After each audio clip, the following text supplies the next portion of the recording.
What's up guys, it's Endymion, and today I want to get something off my chest. One of my favorite genres of games in the past decade and then some has been the rise of the Souls-like genre. And although you're probably subscribed to me for Mass Effect-centric content, I got a confession to make. My favorite developer of the past 10 years isn't actually BioWare. It's the mad lads over at From Software. I started with Demon's Souls all the way back when, and that game, well, it destroyed me, but it awakened something cerebral and vicious as well. I ended up becoming addicted to proving myself over these horrific boss fights and traversing insane areas just full of nightmares. Demon's Souls definitely broke me, but ever since then, I was able to complete each game From Software made. Dark Souls, Dark Souls 2, hell, I even beat Dark Souls 3 within 24 hours of it being released. I was a fanatic for the genre. I even went on to get the Platinum Trophy for Bloodborne as well as the PS5 remake of Demon's Souls. But there was one game that FromSoft made that went beyond anything they did before. A game that stripped me of all the conveniences, the tried and true solutions I've come to know, and shatter me in a way no game in my life ever has. That game was, of course, Sekiro Shadows Die Twice. And this, my friends, is how Sekiro broke me.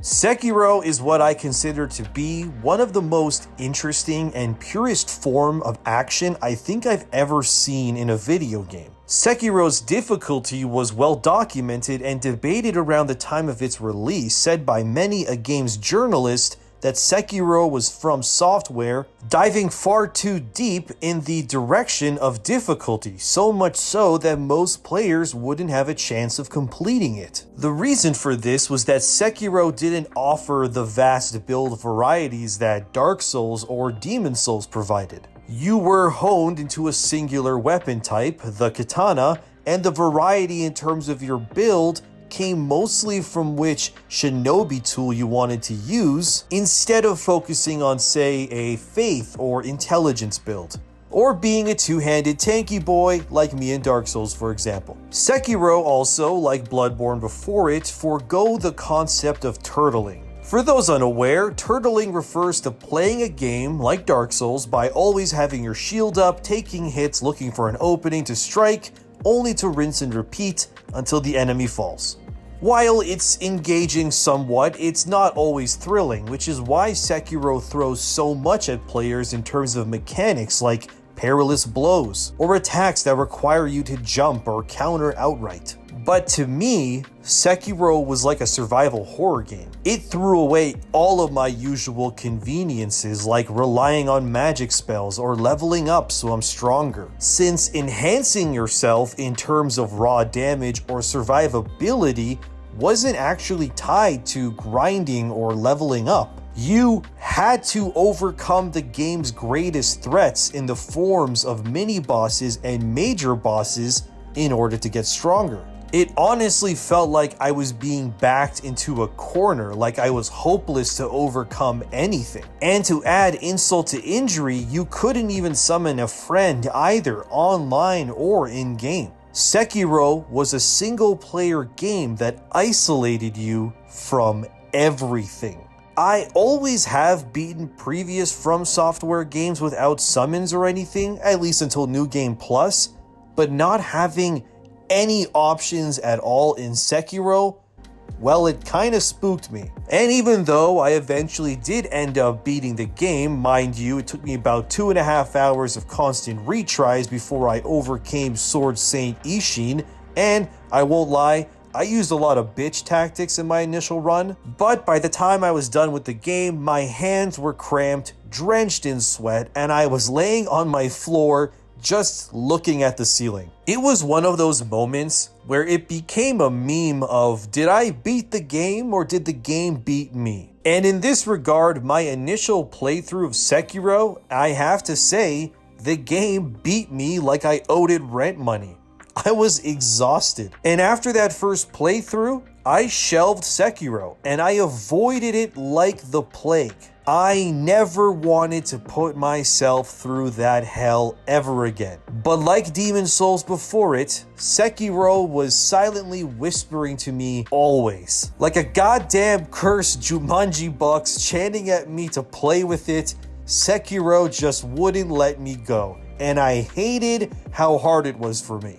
But I did go back. I would re-download the game, try it again, get to maybe Lady Butterfly before I would go, no, this is too much to do again. I don't want to play this, and I would just shelve the game again. This went on for like 2 years until finally in January 2022, after recently getting the Platinum in Neo, so I finally have both Neo games mastered, I told myself, okay, I have to finish Sekiro for real this time. Not halfway, but all of it. I wanted the Platinum Trophy to prove to myself that I could surpass the one game that broke me. And this past month, I did just that. I mean, I struggled, I learned, I fell, and I died a lot, like comical levels of dying, but through perseverance, I was able to not only beat Sekiro again, this time Sword Saint only taking me 3 tries and roughly 15 minutes in total of attempts before I beat him, but I went back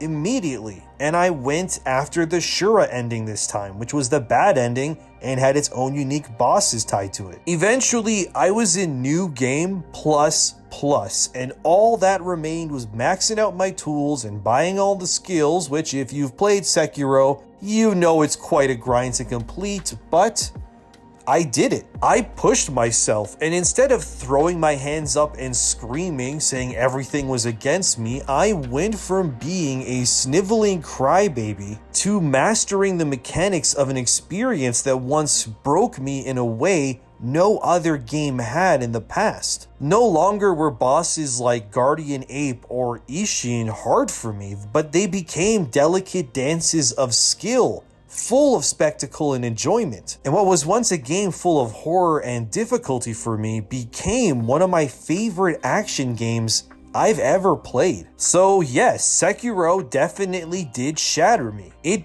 broke my will at the time of its release for the genre. It made me think that I wasn't good enough, and it killed me more times than I could ever remember.